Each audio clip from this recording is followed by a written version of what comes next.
জি। মানে আমি ওরে প্রচণ্ড ধমকাইছি যে এই টাইমগুলোতে যাও, যেহেতু অনেক ভিড়, এই টাইমগুলোতে গেলে তোমার জন্যই ভালো। তো ঠিক টাইম মতো মাঝখানে আসে না। তারপরে একদিন খুব রাগারাগি করলাম ওর সাথে। পরের দিন আসলো, আসার যেদিন আসলো ওই দিনই তার সাথে অ্যাম্বাসিডরের দেখা এবং তারপরের দিন সে ভিসা মিস করে, তাই না? জি। তো যে আমি তোমাদেরকে যে ধরনের দিছি, মানে যে ধরনের উপদেশ তোমাদেরকে দিচ্ছি, অ্যাডভাইস যেভাবে দিচ্ছি সেভাবেই তো কাজগুলো হয়েছে জি, নাকি? জি।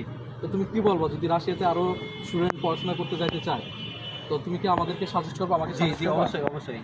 যারা আসতে চাচ্ছেন, যে সকল স্টুডেন্ট আছেন, মেডিকেল হোক বা অন্যান্য যে কোনো সাবজেক্ট হোক, আসাদুজ্জামান রবিন ভাইয়ের মাধ্যমে আপনি আসতে পারেন এবং আসার পরেও আপনি সাপোর্ট পাবেন। আসার শুরু থেকে এবং শেষ পর্যন্ত স্টাডি চলাকালীন স্টাডি আপনার কমপ্লিট হওয়া পর্যন্ত আপনি ইনার থেকে সাপোর্ট পাবেন। তো ধন্যবাদ তোমাকে। তোমার জন্য অনেক অনেক শুভকামনা। তুমি রাশিয়াতে মেডিকেল পড়াশোনা করতে যাচ্ছ। আমরা চাই যে তুমি